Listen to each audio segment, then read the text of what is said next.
Story is an often misunderstood aspect of fighting games, treated poorly by the community who play it and an afterthought to the people who make it. While most fighting game stories are globe-trotting anime adventures or poorly thought out attractions for casuals, fighting game lore is a fascinating thing to some and an embarrassment to others. I happen to fall into both categories, so join me as I regale you with some of the many stories told to us from fighting games.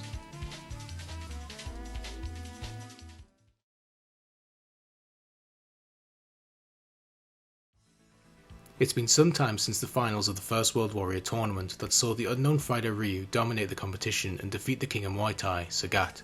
Following Ryu's shocking success in the competition, both the victor and Sagat himself vanished from the public eye, with Ryu having returned home to his master Goken and Sagat having gone in hiding following his humiliating loss. As the world ruminates over the events of the World Warrior Tournament finals, the urban metropolis of Metro City focuses as ever on itself and its alarming rate of crime that has long plagued it. While under the control of the criminal group known as the Mad Gear Gang, corruption and crime runs rampant throughout the city. However, the newly elected mayor of Metro City, the former professional wrestler Mike Hagar, plans to change things and take on the Mad Gear Gang directly. Upon their discovery of Hagar's plans, the Mad Gear take immediate action in order to bring the city's latest mayor under their control. As he sits in his office, Mayor Hagar receives a phone call from a member of the Mad Gear Gang, Damned. Damned reveals that he has a business proposition for Hagar, his daughter's safety and a bribe in exchange for his cooperation. Hagar demands Damned to tell him what he's done to his daughter Jessica, but Damned refuses to explain any more until Hagar turns a blind eye to their criminal exploits like the previous mayor did, before hanging up. Unwilling to submit himself to the Mad Gear Gang but still fearing for his daughter's safety, Hagar is left with no choice but to take on the Mad Gear head on and destroy their leaders. Unable to do it alone, Hagar turns to the only person he can trust. In a gym in Metro City, Cody Travers, the boyfriend of Jessica, turns to his best friend, the Bushinryu ninja Guy, and informs him of Jessica's kidnapping, having been told of it by Hagar. Being a friend of Jessica's too, the righteous Guy agrees to help Cody and Hagar take on the Mad Gear Gang and save Jessica. Together, the three plan to scour Metro City in search of Damned and Jessica, as well as the leaders of the Mad Gear Gang in order to tear down their organization for good. Knowing that Damned operates from the slums of Metro City, Cody heads straight there in search of him. Upon arriving at the slums, Cody is met by Damned as well as several of Damned's minions who block the way with oil drums while holding Jessica hostage. Damned laughs at Cody and the others' attempts to fight the Mad Gear Gang and flees with Jessica. Cody breaks down their oil drums and begins chasing after Damned, defeating any of the Mad Gear Gang that attempt to stop him. After cutting through a warehouse and reaching the end of the slums, Cody is jumped by Damned, who busts through a door and begins attacking him. Cody is able to hold his own however and manages to defeat Damned, but notices that Jessica is no longer with him. Cody realises that Damned must have passed Jessica off to another member of the Mad Gear Gang and notifies Guy and Hagar before moving deeper into the city. Guy arrives in the subway stations under Metro City and begins making his way through the waves of Mad Gear members that continue to throw themselves at him. Guy makes short work of most of them, but the arrival of Andori Jr. and Poison makes getting through the station harder than normal. Eventually, Guy makes his way onto a subway train and intends to meet with the others in the next part of the city, but the Mad Gear Gang follow him onto the train and resume their attacks. After defeating them all again, the train Guy is on eventually comes to a stop and he is forced to jump out, where he is met by more of the Mad Gear Gang on the tracks. Guy continues to beat them all and eventually makes his way deeper into the subway, where he discovers an underground wrestling ring surrounded by a large crowd. Upon entering the ring, Guy is met by Sodom, another member of the Mad Gear Gang and a well-known Japanophile who is obsessed with Japanese culture, despite not being Japanese himself. Upon seeing Guy, Sodom is overjoyed at the idea of being able to defeat an actual Japanese ninja and begins attacking Guy with his dual katanas. Guy, however, makes short work of Sodom and defeats him with relative ease.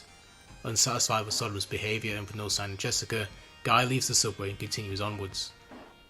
In the west side district of Metro City, Cody makes his way through the nightlife where he encounters even more of the Mad Gear Gang, who are now joined by Hugo, the biggest and strongest member of the Andore family. Despite the odds being stacked up against him, Cody's desire to save Jessica is stronger as he continues to defeat anyone who comes at him. After making his way through a bar, Cody is grabbed from behind by Andori Jr., who throws him into a sealed-off cage where the elder Andori members jump him. Cody is able to hold off against their assault and beats them before leaving the cage and continuing through the west side district. After making his way through even more Mad Gear Gang members, Cody is eventually stopped by Eddie E., a Metro City police officer who soon reveals himself to be corrupt and working for the Mad Gear Gang. Eddie E. attempts to beat and arrest Cody, but Cody defends himself and fights off the corrupt cop. The two brawl in the middle of the street, but Cody ends up being once again the victor and defeats him before moving on. Meanwhile, in the industrial area of Metro City, Hagar makes his way through a factory controlled and operated by the Mad Gear Gang. Hagar dodges the flames spewing from the molten lava below him as he faces off against more swarms of the Mad Gear. Hagar continues to make his way through the factory and eventually reaches a service elevator attached to a crane and takes it to the roof of the factory. As the elevator rises, Hagar is attacked by more Mad Gear members, including Rolento F. Shugerg, a former soldier and now mercenary who has aligned himself with the Mad Gear gang. As Hagar fights off the Mad Gear members, Rolento climbs a ladder next to the elevator and throws grenades at Hagar in the hopes of blowing him up. Hagar is able to dodge the grenades and defeat the Mad Gears as the elevator reaches the top. Rolento then jumps into the elevator and takes on Hagar himself, but despite his military moves and arsenal, Rolento is no match for Hagar and is easily defeated. In a last-ditch attempt to kill Hagar, Rolento blows himself up with grenades, but fails to take the mayor with him. With Jessica nowhere in sight, Hagar continues on. In the Bay Area district of the city, Cody meets up with Guy but soon leaves his friend to deal with the Mad Gear upon hearing that Jessica is further ahead with the leader of the gang. Guy continues on and deals with the Mad Gear guarding the bay, but continues to make short work of everyone in front of him and eventually reaches Abigail, the second in command of the Mad Gear. The hulking giant is a tough fight for Guy, but he manages to evade Abigail's strong charging attacks and defeats him. Knowing that Jessica is just ahead and that Cody will soon be facing the leader of the Mad Gear and the brunt of his forces alone, Guy hurries to the Uptown district with the goal of helping his friend. In Uptown itself, Cody makes his way through the last of the Mad Gear forces, with the majority having grouped together to protect their boss. As Cody climbs the large skyscraper in the middle of the district, he fights off legions of the Mad Gear as he gets closer and closer to his goal. As he reaches the penthouse office of the skyscraper, Cody defeats the last of the Mad Gear and finally faces their leader, the wheelchair-bound crime lord Belga. Belga charges at Cody in his motorized wheelchair while he holds Jessica hostage and fires a crossbow at him. Cody is careful not to harm Jessica and eventually destroys Belga's chair, forcing him to let Jessica free and move around on his own. Belga calls in any of the Mad Gear left to defend him, but Cody manages to hold his own against them and Belga. Eventually, Cody defeats Belga and knocks him against the large window overlooking the city.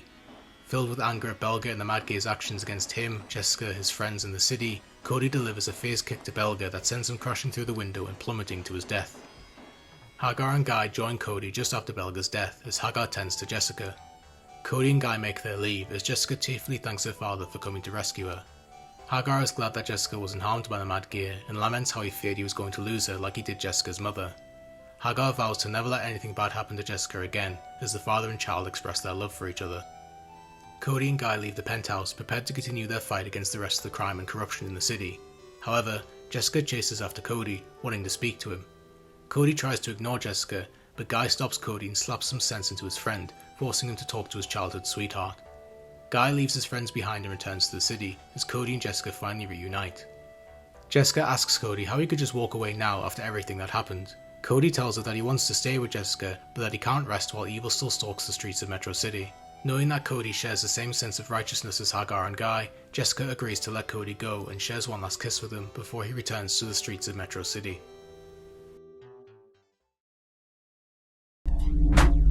We await your return, warrior.